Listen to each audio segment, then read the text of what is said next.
Nós estamos chegando agora mais uma vez com o programa Frequência da Vida, aqui pelas ondas da 105.7 FM, é a rádio local aqui de Itapetininga, e a gente tem um programa aqui diariamente de segunda a sexta-feira, e são 10 horas da manhã, mas na verdade agora a gente está entrando também pelo Facebook. Eu quero cumprimentar todos vocês que estão aí no Facebook, rodando e rolando as páginas no seu perfil. Eu quero convidar você para estar comigo a partir de semana que vem. Hoje é sexta-feira. Deixa eu ver aqui. Hoje é sexta-feira, dia 21 de agosto. É sexta-feira, 21 de agosto, programa ao vivo. E eu já estava, desacostumado de fazer programa ao vivo. Programa através da internet. A gente só tem um programa aqui na rádio local. E como eu estava dizendo, nós temos o programa de segunda a sexta-feira, 10 horas da manhã. E ele é reprisado às 18 horas da tarde. Mas como a gente... da noite, 18 horas. Como a gente tá vivendo essa época tão excitante de internet. Eu estava falando no programa de ontem, embora eu não queira me considerar um desses, mas a internet, através das mídias sociais, ou a mídia social, ela deu voz aos idiotas. Hoje todo mundo entende de alguma coisa, hoje todo mundo tem conselhos para dar, hoje todo mundo tenta passar uma imagem de uma vida feliz, mas não é o meu caso, não, tanto em ser idiota como fazer estas coisas. A minha única intenção aqui é chegar com você com o programa Frequência da Vida, esse programa, como eu disse, que já é ouvido na cidade de Itapetininga, às manhãs de 10 horas da manhã. Agora a gente vai também reproduzi-lo ao vivo pela internet e pelo Facebook. E, como eu disse, a internet também dá essa possibilidade da gente gravá-lo e também colocá-lo lá no YouTube. Então, o programa, depois que ele for encerrado, a gente vai estar colocando ele lá no YouTube também. Eu tenho uma página lá chamada Sintonia da Vida. E se vocês quiserem me ajudar a compartilhar esses programas para pessoas que estejam interessadas em conhecer um pouco mais da palavra de Deus, da palavra do Evangelho. E interessante, eu estava falando também que a gente não precisa obedecer toda a Bíblia. Eu falei praticamente a semana inteira isso, Porque a Bíblia, estou com ela aqui na mesa junto comigo, eu tenho a Bíblia e eu tenho esse Novo Testamento aqui, que antigamente era o que mais nós usávamos na década de 80, na década de 90, 70, 80, 90, nós usávamos muito o Novo Testamento. O Novo Testamento praticamente era a nossa leitura diária, devocional, nesse pequeno livro aqui, que era dado gratuitamente, ainda é dado gratuitamente pelos Gideões. Eu aprendi o Evangelho no Novo Testamento.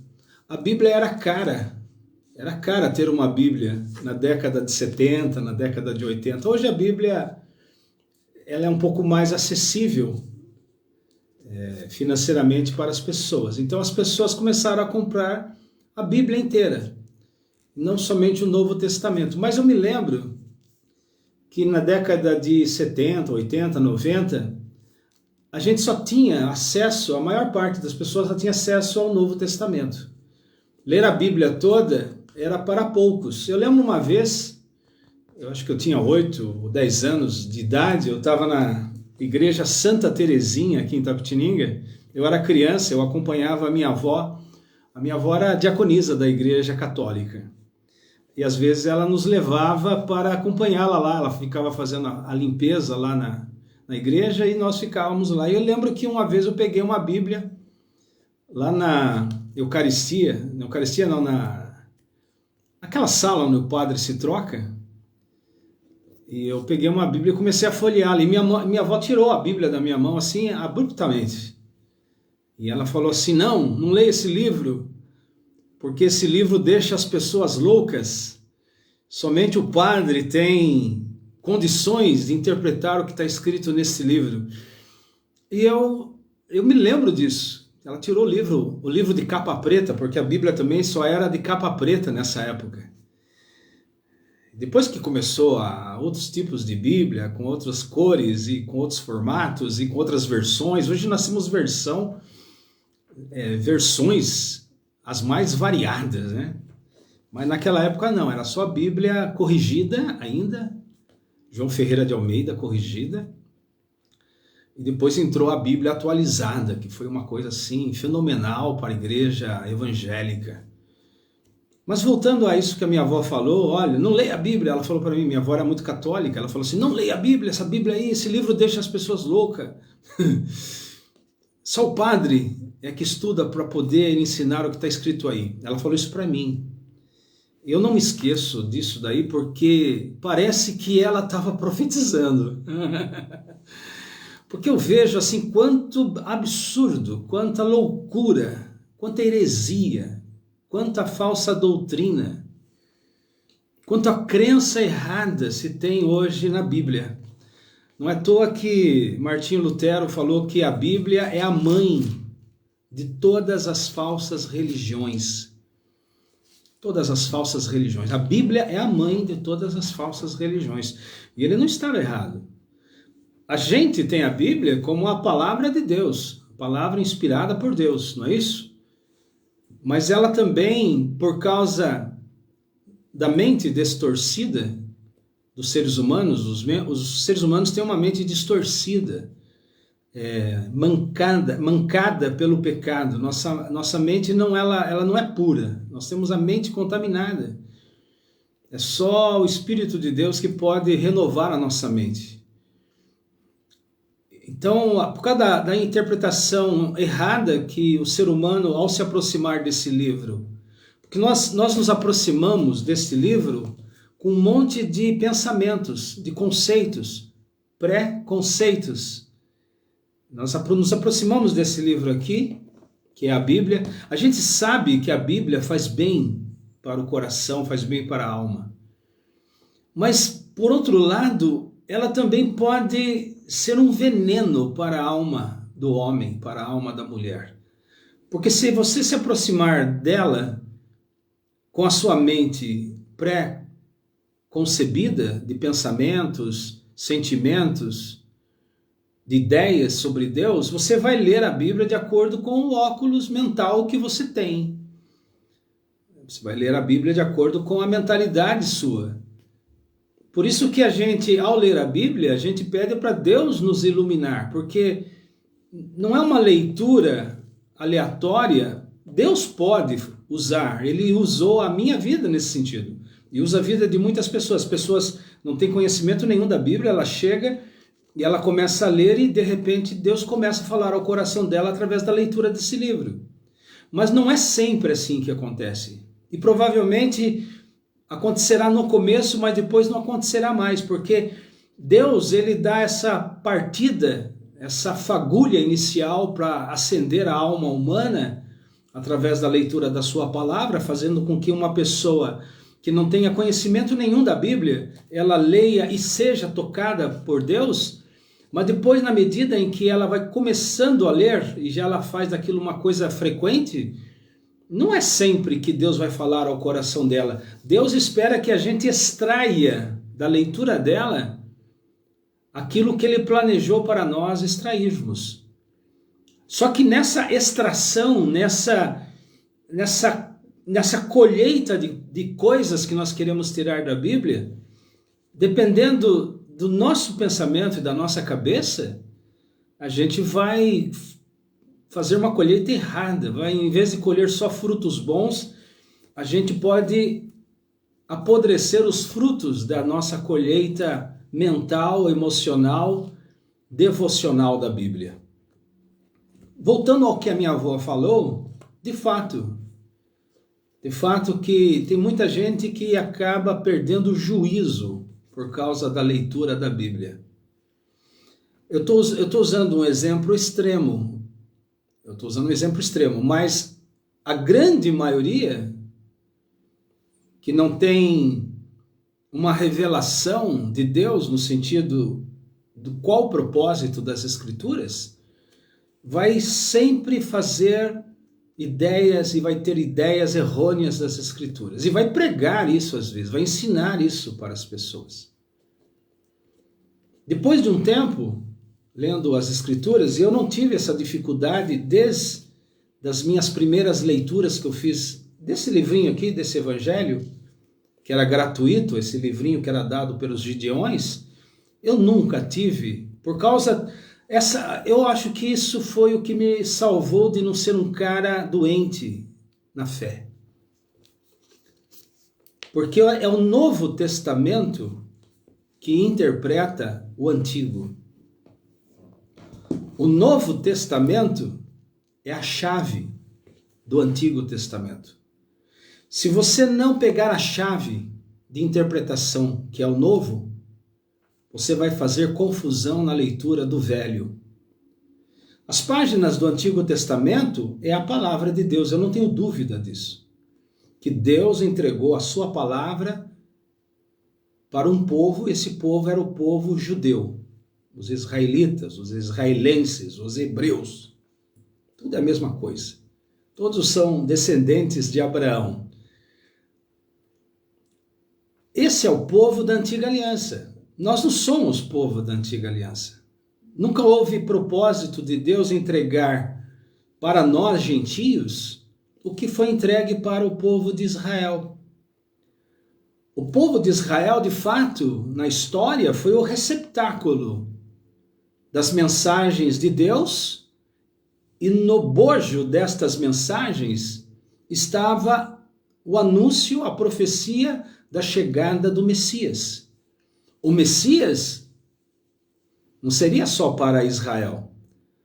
O Messias seria para todas as nações. De fato, havia uma promessa de que se o povo judeu, que era o povo da promessa, recebesse o Messias daria preferência, digamos assim, aos judeus. Mas isso não aconteceu. João, ele fala assim, veio para o que era seu, que era os judeus, e os seus não o receberam. Mas agora, João fala isso, mas agora a todos quanto o receberem, Deus deu-lhes o poder de se tornarem seus filhos. Então, inicialmente, de fato, Jesus veio, o Messias veio como prometido, uma promessa fidedigna do Deus Jeová, Yahvé, no Antigo Testamento.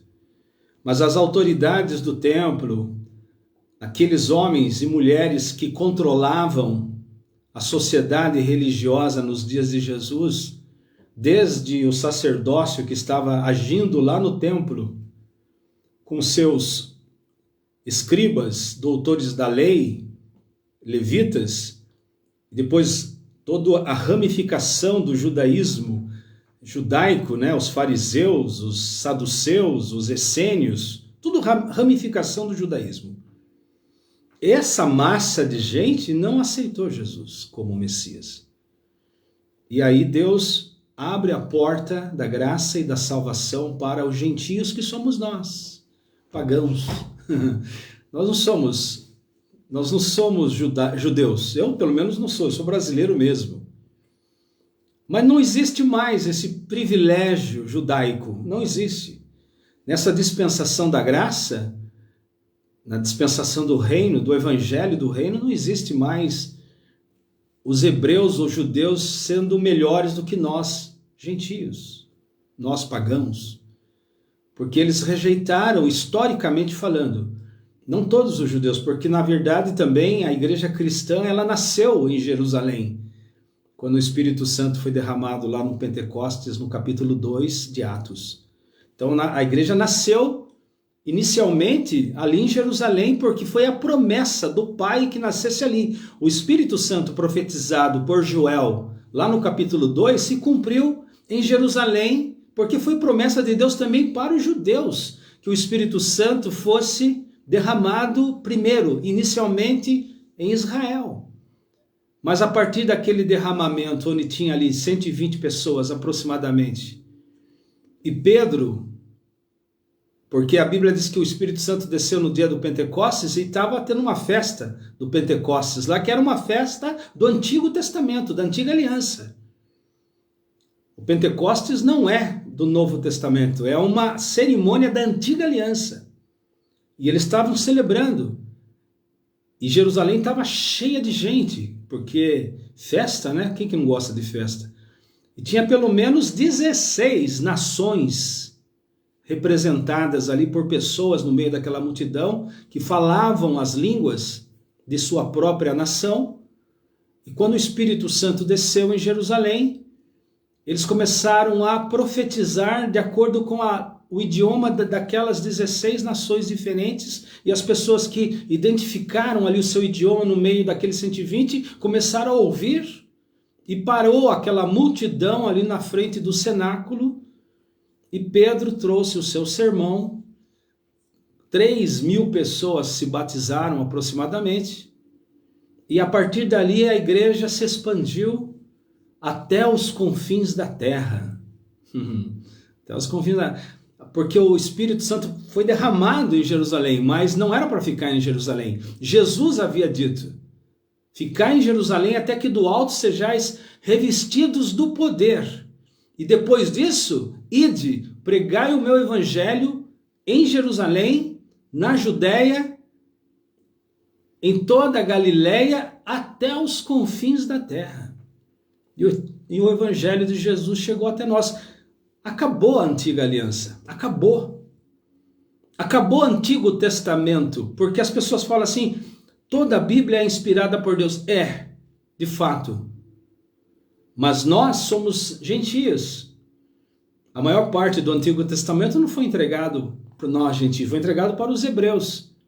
Só que os hebreus também entraram num retrocesso, num atraso em acompanhar a revelação de Deus.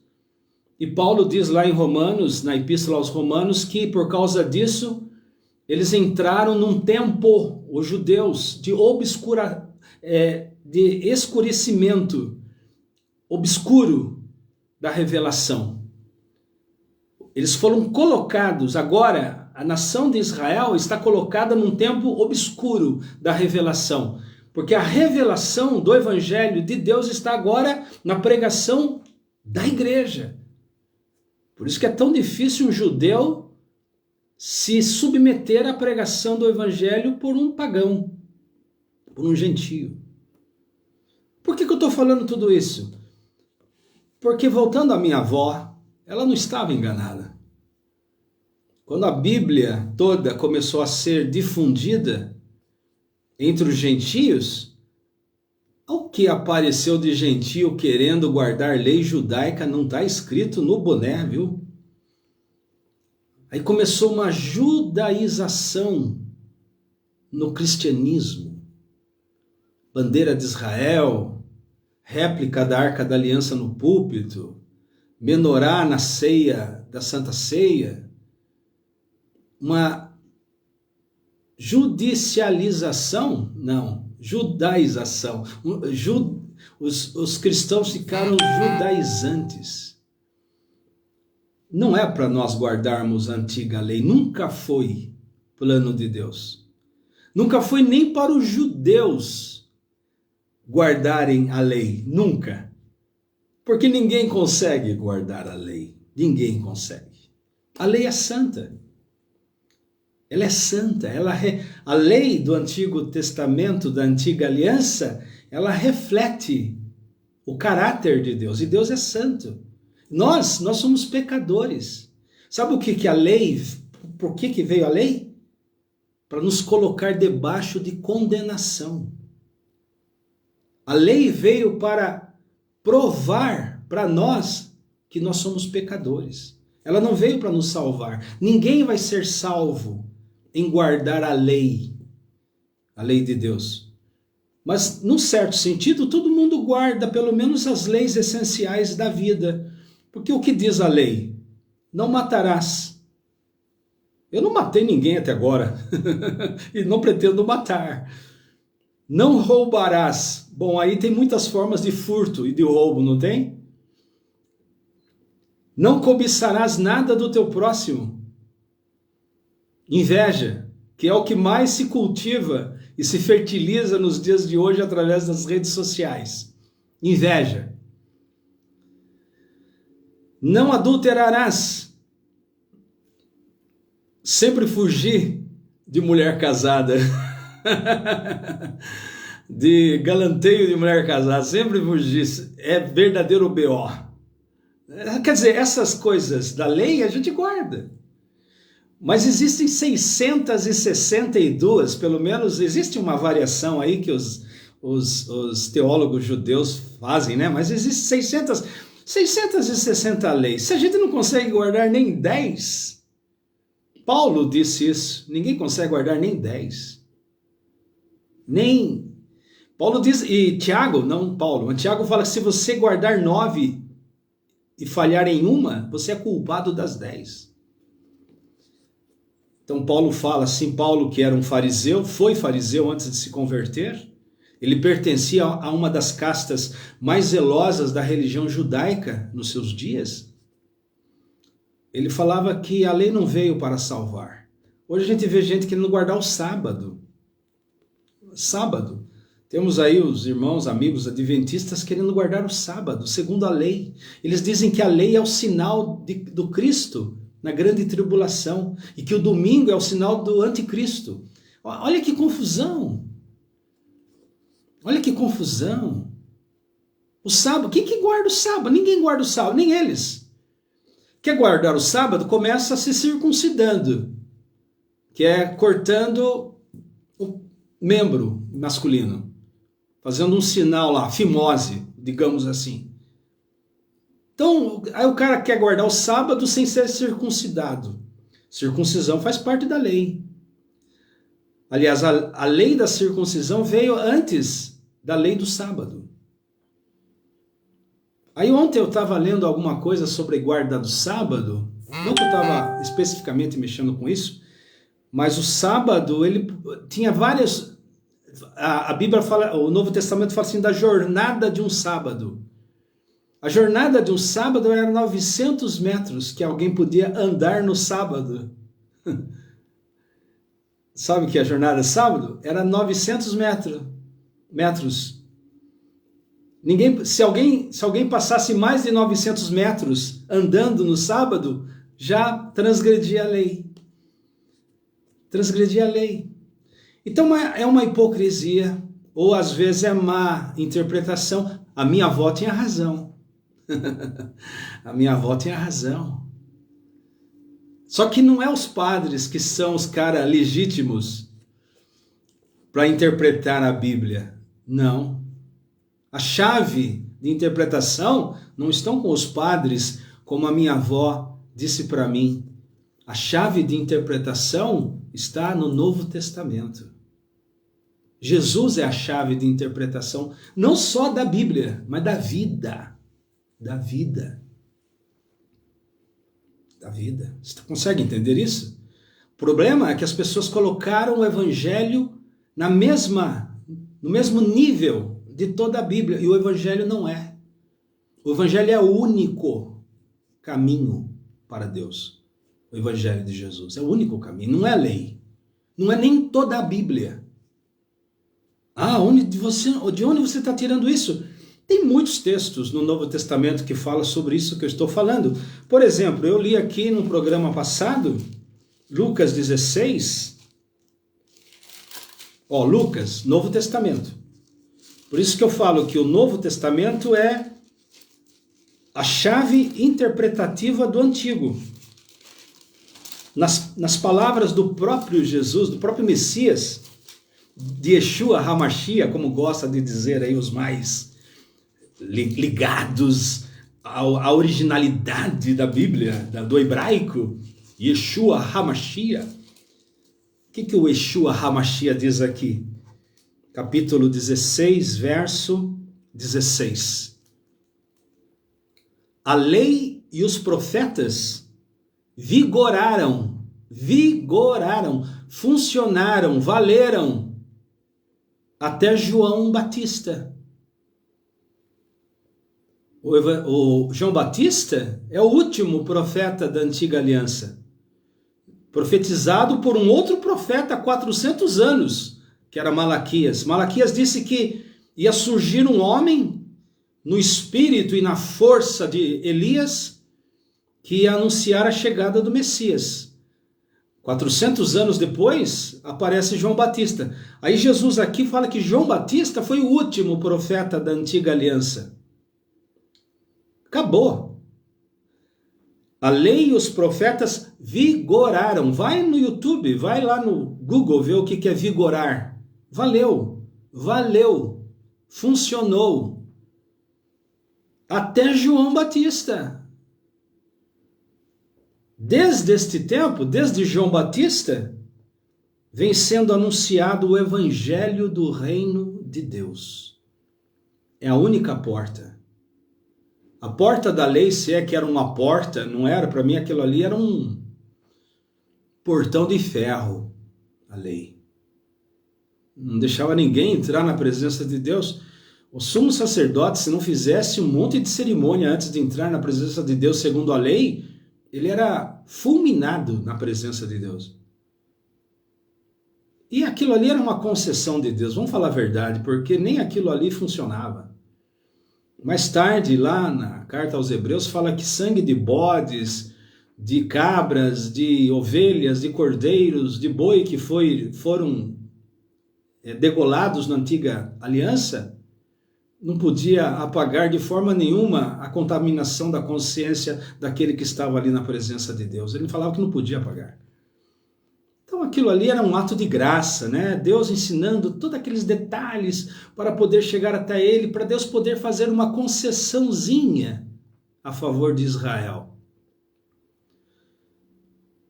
Mas aí Jesus vem, o Cordeiro de Deus que tira o pecado do mundo.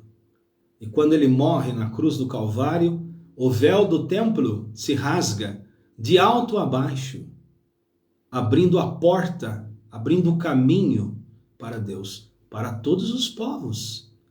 Não houve só aquela rasgação do véu. A Bíblia fala que houve um terremoto, mostrando que o templo estava ultrapassado, seria ultrapassado agora por causa da lei. Opa, chegou o negócio aqui na minha rádio aqui. Deixa eu mudar aqui. Deixa eu desativar o negócio, porque eu estou ao vivo na rádio aqui em Itapetininga também. Então, a partir daquele momento, quando o véu se rasgou e houve um terremoto quebrando as estruturas do templo, Jesus estava dizendo que agora a salvação é para todos. O templo deixou de ser o centro universal do encontro com Deus, agora era Cristo, Jesus. Por isso que ele fala que a partir deste momento o evangelho do reino é pregado para todo homem, não só judeu.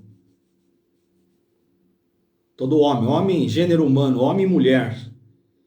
E todo homem se esforça para entrar nele. É o reino, o evangelho do reino. Quem é o evangelho? O evangelho é Jesus. Jesus é o espírito do evangelho. Ele diz aqui, todo homem se esforça por entrar nele. Não é a igreja mais, não é o templo, não é denominações, não é a lei, não é o sábado, não é nenhuma cerimônia, nenhum rito, não é nenhum ícone, nenhum objeto sagrado. É ele, Jesus. Jesus fala, agora é o reino, agora é comigo. Eu sou o cumprimento de tudo que foi falado no Antigo Testamento. E todo homem que se esforce para entender isso. Todo homem, toda mulher que se esforce para me seguir. Todo homem, toda mulher que porfie, que brigue contra si mesmo, contra a sua carne, contra a sua mente carnal para me seguir, para poder entrar nele. Não é mais, eu não tenho nada a ver mais com lei. Nem a igreja evangélica Se você do Evangelho de Cristo, você não tem nada a ver com o Antigo Testamento. Não tem que seguir nada do Antigo Testamento. Não tem que obedecer nada do Antigo Testamento. Você tem que seguir capítulo 5, 6 de Mateus. O Evangelho do Reino. Está lá. Os mandamentos de Jesus. Jesus disse assim, eu vos dou um novo mandamento. Esqueçam aqueles. Ele falou para Israel isso. Ele não falou nem para nós, gentios. Nós, gentios, temos mania de querer pegar coisas dos judeus. Sendo que nem os judeus agora, se não entrarem pelo caminho do Evangelho, serão salvos. Nem os judeus. Você pode ter Bíblia hebraica, com grego, hebraico, aí, e ler e seguir lei, não vai ser salvo. Todo homem se esforça, está aqui, Lucas 16, 16. Para entrar por ele. Se esforce para entrar pelo Evangelho. Quando eu leio isso aqui, eu entendo que o Antigo Testamento não é mais para mim mesmo. A minha avó estava certa. Porque o que tem de falsas doutrinas aí, baseadas no Antigo Testamento, você vê, a igreja adventista do sétimo dia, ela é totalmente fundamentada na lei de Moisés. No sétimo mandamento, no quinto mandamento. Não é isso? Mas fora eles, tem outros também. Tem um monte de judeus cristãos e cristãos judeus por aí. Cristianismo judaizante. Gente tentando guardar leis do Antigo Testamento. Pela lei, Paulo diz, ninguém será salvo. A lei é santa. É uma arrogância, uma prepotência do ser humano falar que guarda a lei. Se ele guarda a lei, o que João diz? Está xingando Deus de mentiroso. Porque o próprio Deus diz que não dá. Nós não conseguimos. Então existem duas funções na lei. Primeiro, condenar todo mundo. A antiga aliança, que não foi feita com nós, gentios, foi feita para Israel. Perpétua. E Israel ainda vai ter que se acertar com o Messias que eles rejeitaram. Os judeus vão ter que se acertar com o Messias que eles rejeitaram. E rejeitam ainda hoje. Eu vejo os rabinos nesses podcasts de YouTube afora falando de lei. Vão ter que se acertar com o Messias que eles rejeitaram. Para serem salvos. Então a primeira função da lei é condenar todo mundo. Paulo diz a lei colocou todo mundo debaixo do pecado. Todos. Segunda função da lei, nos pegar pela mão. Está lá em Gálatas. Paulo diz que a lei nos pega pela mão e nos leva até Cristo. Porque quando eu me deparo com a lei, eu falo assim, não vai dar. Eu não consigo, eu não aguento. Não vai dar. Esse caminho aqui, a porta está fechada para o céu por esse caminho aqui. Aí o que a lei faz? Como a lei é de Deus, é graça de Deus, é plano de Deus, o que a lei faz? Nos pega pela mão como aio e nos conduz a Cristo. E fala assim, ó, esse aqui, Cristo, ele cumpriu a lei. Segura na mão dele. Segue ele. Ele cumpriu a lei. Ele morreu por nós pecadores que não conseguimos cumpri-la. Porque Paulo também fala que ele pegou tudo que era da lei contra nós, dívida, e cravou lá na cruz. Aí eu vejo cristão querendo guardar a Bíblia. Me poupe, né? Me poupe. Guardar a Bíblia. Ninguém guarda a Bíblia. Mentira! Mentira! Mentira! Qualquer religião, qualquer pessoa, qualquer homem, qualquer ser humano que fala que guarda a lei e guarda a Bíblia é mentiroso. É mentiroso. Não consegue. É mentiroso, é hipócrita. Jesus chamou isso eles. Hipócrita. Seja adventista, seja testemunha de Jeová, seja congregação cristã do Brasil, seja assembleia de qualquer ser humano católico, qualquer um. O judaísmo não guarda a lei. Mentira, não guarda. Impossível, ainda mais que o templo está destruído. Impossível. Aí vem querer ensinar a lei e ignorar Cristo. Não, você não precisa obedecer toda a Bíblia. Você não precisa guardar nenhuma lei. Você precisa ir até Cristo Jesus. Ele vai te ensinar o caminho, a verdade e a vida para se chegar a Deus. Cristo, Jesus Cristo. Ele disse, eu sou o caminho e a verdade e a vida. Ninguém vem ao Pai se não for por mim. Essa é a função da lei. Essa é a função da Bíblia. Por isso nós somos povo da nova aliança, do Novo Testamento. Esse livro aqui, esse livrinho aqui, ó, gratuito. Sabe, eu sou a favor de que todas as Bíblias fossem guardadas e o pessoal começasse a ler só esse livrinho gratuito aqui, ó. O Novo Testamento. Para voltar à saúde mental, emocional, espiritual de novo. Voltar a ter uma saúde, sobriedade, lucidez da fé em Jesus. Porque esse livro aqui, que é a Bíblia, a palavra de Deus, trouxe uma confusão na cabeça das pessoas. Gentio, pagão querendo guardar lei, sendo que nem judeus guardam a lei. Aí pegam coisas do... E tem o outro lado, né? Eu já estou terminando. O meu horário já deu aqui.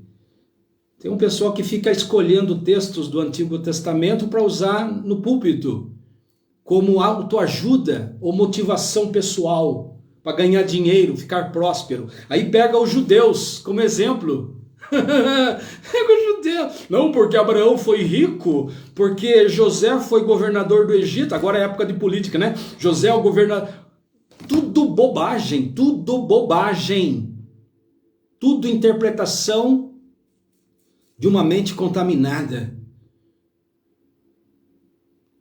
A minha avó tinha razão. Esse livro aqui, sem a chave que é Jesus Cristo, deixa as pessoas fanáticas, loucas, abusivas da fé. Por isso Jesus falou que a lei e os profetas vigoraram até João. Acabou. Ah, mas não tem mais. Não, mas está... Não tem, não. Jesus falou, está falado. Ou então você não é evangélico, porque evangélico é quem segue o evangelho. Não é, então você não é evangélico. Você pode ser qualquer outra coisa, menos evangélico, porque o evangélico segue o evangelho. A palavra evangélico é uma derivação de alguém que crê no evangelho. Tem um monte de evangélico aí que não são evangélicos. Não são. Porque abandonaram o evangelho. Só é evangélico quem é do evangelho de Jesus. Então você não pode falar que nem cristão, porque também a palavra cristão é pequeno Cristo, ou um seguidor de Cristo. Nem cristão. A minha avó tinha razão. Essa Bíblia aqui, esse livro aqui, se ele não é lido de acordo com a chave de interpretação que é o Novo Testamento, as pessoas ficam numa confusão danada. Numa confusão, numa bagunça de fé, de doutrina, de heresia danada. Que Deus abençoe você. Eu estou fazendo o programa aqui pelo rádio 105.7 FM e agora pela internet no Facebook. Esse programa ele é gravado e depois ele vai também ser lançado, jogado lá no YouTube. Nós temos uma página lá no YouTube. Nós estamos lançando mão agora de todo esse material, dessa mídia que Deus nos colocou em nossa mão. Que Deus abençoe você. Às 18 horas eu volto. O programa agora vai ao ar a partir de semana que vem. Hoje eu estou estreando aqui, mas a partir de semana que vem eu vou 6 horas da manhã e 6 horas da tarde todos os dias. Todos os dias de segunda a sexta-feira, todos os dias comercial, né? De segunda a sexta-feira. A gente vai estar junto com você aqui às 6 horas da manhã e às 18 horas. Se você não puder nos acompanhar, nos ouvir, você poderá depois ouvir a gravação, porque a gente vai deixar gravado aqui. Parece que o Facebook mantém 30 dias a gravação no Facebook, mas lá no YouTube fica permanente, tá bom? Que Deus abençoe você que está nos ouvindo pelo rádio aqui na cidade de Itapetininga. Nós somos pastores, eu sou pastor da igreja do Caminho aqui em Itapetininga, e nós estamos mudando de endereço, então eu não posso dar um novo endereço ainda porque eu não peguei a chave do local, mas pegando a chave do novo local, a gente vai estar convidando você para estar conosco todas as quartas e domingo. Agora o sol está batendo em mim aqui, então que Deus abençoe, tchau!